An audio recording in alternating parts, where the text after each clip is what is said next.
Perkenalkan, nama saya Christopher Gata dari Prodi Administrasi Bisnis, Fakultas Ilmu Sosial dan Politik, kelas 1C dengan NIM 21 03 02 01 05. Di sini saya akan mereview buku dari Bapak Surjono Sukanto, Lapisan Masyarakat atau Stratifikasi Sosial.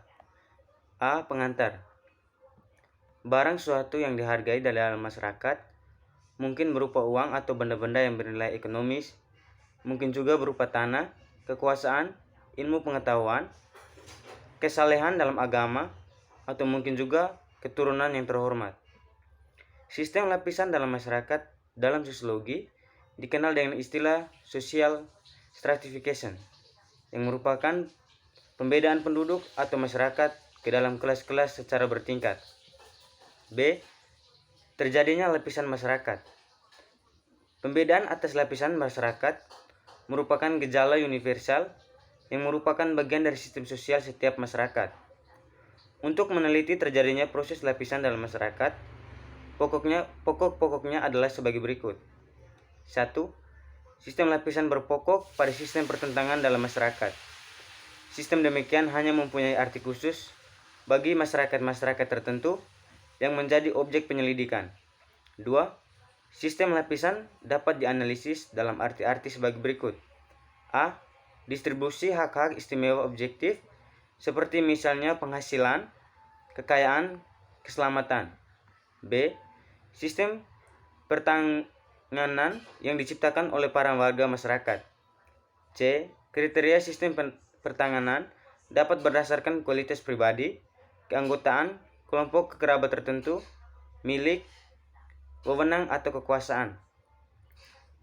D. Lambang-lambang kedudukan seperti tingkah laku hidup, cara berpakaian, perumahan, keanggotaan pada suatu organisasi. E. Mudah sukarnya bertukar kedudukan. F. Solidaritas di antara individu atau kelompok-kelompok sosial yang menduduki kedudukan yang sama dalam sistem sosial masyarakat. Pertama, pola-pola interaksi. 2. Kesamaan atau ketidaksamaan sistem kepercayaan, sikap dan nilai-nilai. 3. Kesadaran akan kedudukan masing-masing. 4. Aktivitas sebagai ornak kolektif. C. Sistem-sistem lapisan masyarakat. Di dalam sistem yang demikian, satu-satunya jalan untuk masuk menjadi anggota suatu lapisan dalam masyarakat adalah kelahiran. Sebaliknya, di dalam sistem terbuka, setiap anggota masyarakat mempunyai kesempatan untuk berusaha dengan kecakapan sendiri untuk naik ke lapisan, atau bagi mereka yang tidak beruntung, untuk jatuh dari lapisan yang atas ke lapisan di bawah. D. Kelas-kelas dalam masyarakat. Kelas sosial adalah semua orang dan keluarga yang sadar akan kedudukannya di dalam suatu lapisan, sedangkan kedudukan mereka itu diketahui serta diakui oleh masyarakat umum. Kurt Meyer berpendapat bahwa istilah kelas hanya dipergunakan untuk lapisan masyarakat yang berdasarkan atas unsur-unsur ekonomis, sedangkan lapisan yang berdasarkan atas kehormatan kemasyarakatan dinamakan kelompok kedudukan. Max Weber juga mengatakan perbedaan antara dasar-dasar ekonomis dan dasar-dasar kedudukan sosial, akan tetapi dia tetap menggunakan istilah kelas bagi semua lapisan. Ada kelas yang bersifat ekonomis dibagi lagi dalam kelas yang berdasarkan atas pemilikan tanah dan benda-benda, serta kelas yang bergerak dalam bidang ekonomi dengan menggunakan kecakapannya. Adapun Joseph Schumpeter mengatakan bahwa terbentuknya kelas dalam masyarakat karena diperlukan untuk menyesuaikan masyarakat dengan keperluan-keperluan nyata, akan tetapi kelas dan gejala-gejala kemasyarakatan lainnya hanya dapat dimengerti dengan benar apabila diketahui riwayat terjadinya. Apabila juga riwayat kelas ditinjau lebih mendalam, maka akan dijumpai beberapa kriteria tradisional, yaitu 1. Besar atau ukuran jumlah anggota-anggotanya. 2. Kebudayaan yang sama yang menentukan hak-hak dan kewajiban warganya. 3. Kelanggengan. 4. Tanda-tanda atau lambang-lambang yang merupakan ciri khas. 5. Batas-batas tegas atau bagi kelompok itu terhadap kelompok lain. 6. Antagonisme tertentu. Dasar lapisan masyarakat. Ukuran-ukuran yang bisa dipakai untuk menggolongkan anggota masyarakat ke dalam lapisan-lapisan adalah: 1. Ukuran kekayaan material. 2. Ukuran kekuasaan. 3. Ukuran kehormatan. 4. Ukuran ilmu pengetahuan. Ukuran di atas tidaklah bersifat limitif karena masih ada ukuran-ukuran lain yang dapat digunakan. Akan tetapi, ukuran di atas amat menentukan sebagai dasar timbulnya sistem lapisan dalam masyarakat tertentu. F. Unsur-unsur lapisan masyarakat. Hal yang mewujudkan unsur-unsur baku dalam teori sosiologi tentang sistem lapisan dalam masyarakat adalah kedudukan dan peranan. 1. Kedudukan. Kedudukan diartikan sebagai tempat atau posisi seseorang dalam suatu kelompok sosial. Kedudukan sosial artinya tempat seseorang secara umum dalam masyarakatnya, sehubungan dengan orang-orang lain, dalam arti lingkungan pergaulannya, partisennya, dan hak-hak serta kewajiban-kewajibannya. Masyarakat pada umumnya mengembangkan dua macam kedudukan, yaitu A. Ascribed status. B. Achieved status. Ascribed status yaitu kedudukan seorang yang dalam masyarakat tanpa memperhatikan perbedaan-perbedaan rohania dan kemampuan. Kedudukan tersebut diperoleh karena kelahiran. Sedangkan achieved status adalah kedudukan yang dicapai oleh seorang karena usaha-usaha yang disengaja. Kedudukan ini diperoleh tergantung dari kemampuan masing-masing dalam mengejar serta mencapai tujuan-tujuannya. Kadang-kadang dibedakan lagi satu macam kedudukan, yaitu assigned status, yang merupakan kedudukan yang diberikan. Assigned status sering mempunyai hubungan yang erat dengan achieved status. Artinya, suatu kelompok atau golongan memberi kedudukan yang paling tinggi kepada seseorang yang berjasa, yang telah memperjuangkan suatu untuk memenuhi kebutuhan dan kepentingan masyarakat. 2. Peranan. Peranan merupakan aspek dinamis kedudukan. Apabila seorang melaksanakan hak dan kewajibannya sesuai dengan kedudukannya, maka dia menjalankan suatu peranan.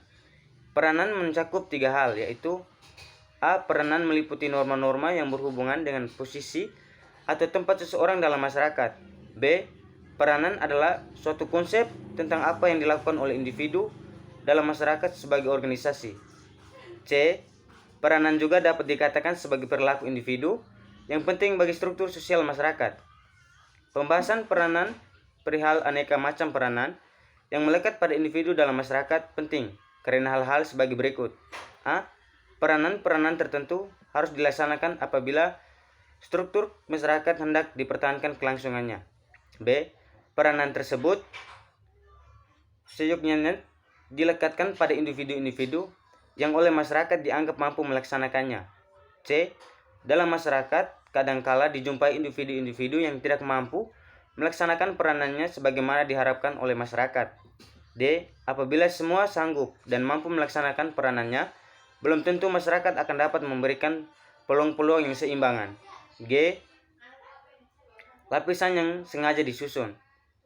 Kester F. Bernard membatasi diri pada uraian tentang sistem pembagian kedudukan dalam organisasi formal yang di dalam masyarakat merupakan bagian-bagian yang khusus. Akan tetapi, dikatakan olehnya bahwa faktor-faktor yang terdapat di dalam organisasi-organisasi itu selalu mempunyai hubungan timbal balik dengan keadaan di dalam suatu masyarakat luas, di mana organisasi-organisasi itu berbeda. Menurut Bernard, sistem pembagian kedudukan pada pokoknya diperlukan secara mutlak, agar organisasi dapat bergerak secara teratur untuk mencapai tujuan yang diinginkan oleh para penciptanya. Sistem kedudukan dalam organisasi formal timbul karena perbedaan-perbedaan kebutuhan, kepentingan dan kemampuan individual yang mencakup hal-hal sebagai berikut. 1. Perbedaan kemampuan individu. 2. Perbedaan-perbedaan yang menyangkut kesukaran-kesukaran untuk melakukan bermacam-macam jenis pekerjaan. 3. Perbedaan kepentingan masing-masing jenis pekerjaan. 4. Keinginan pada kedudukan yang formal sebagai alat sosial atau alat organisasi. 5. Kebutuhan akan perlindungan bagi seseorang. A. Mobilitas sosial. 1. Pengertian umum dan jenis-jenis gerakan sosial. Gerakan sosial mobilitas adalah suatu gerak dalam struktur sosial, yaitu pola-pola tertentu yang mengatur organisasi suatu kelompok. Gerak sosial vertikal dimaksudkan sebagai perpindahan individu atau objek sosial dari suatu kedudukan sosial yang kedudukan lainnya yang tidak sederajat. Gerakan sosial vertikal ada dua jenis, yaitu yang naik dan yang turun. 2. Tujuan penelitian gerak sosial. Para sosiologi mempunyai perhatian yang khusus terhadap kesulitan-kesulitan yang secara relatif dialami oleh individu-individu dan kelompok-kelompok sosial dalam mendapatkan kedudukan yang terpandang oleh masyarakat dan merupakan objek dari suatu persaingan. 3. Beberapa prinsip utama gerak sosial yang vertikal. Prinsip-prinsip umum yang sangat penting bagi gerak sosial vertikal adalah sebagai berikut. A. Hampir tak ada masyarakat yang sifat sistem lapisannya mutlak tertutup, di mana sama sekali tidak ada gerak sosial yang vertikal. B. Betapa apapun terbuka sistem lapisan dalam suatu masyarakat, tidak mungkin gerak sosial yang vertikal dilakukan dengan sebebas-bebasnya. Sedikit banyak akan ada hambatan-hambatan.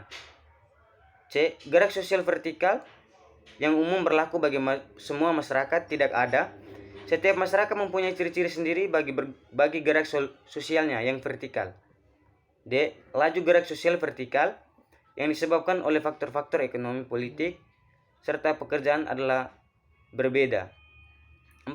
Saluran gerak sosial secara vertikal.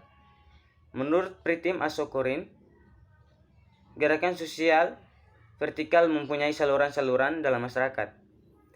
Proses gerak sosial vertikal melalui saluran tadi disebut sosial kurikulum. Saluran yang terpenting adalah angkatan bersenjata, lembaga keagamaan, sekolah, organisasi politik, ekonomi, dan keahlian. I. Perlunya sistem lapisan masyarakat. Manusia pada umumnya bercita-cita agar dapat adanya perbedaan kedudukan dan peranan dalam masyarakat. Setiap masyarakat harus menempatkan individu pada tempat tertentu dalam struktur sosial dan mendorong mereka untuk melaksanakan kewajiban sebagai akibat penempatan tersebut. Dengan demikian, maka mau tidak mau ada sistem lapisan masyarakat karena gejala tersebut sekaligus memecahkan persoalan yang dihadapi masyarakat, yaitu menempatkan individu dalam tempat-tempat yang tersedia dalam struktur sosial dan mendorongnya agar melaksanakan kewajibannya sesuai dengan kedudukan serta peranannya.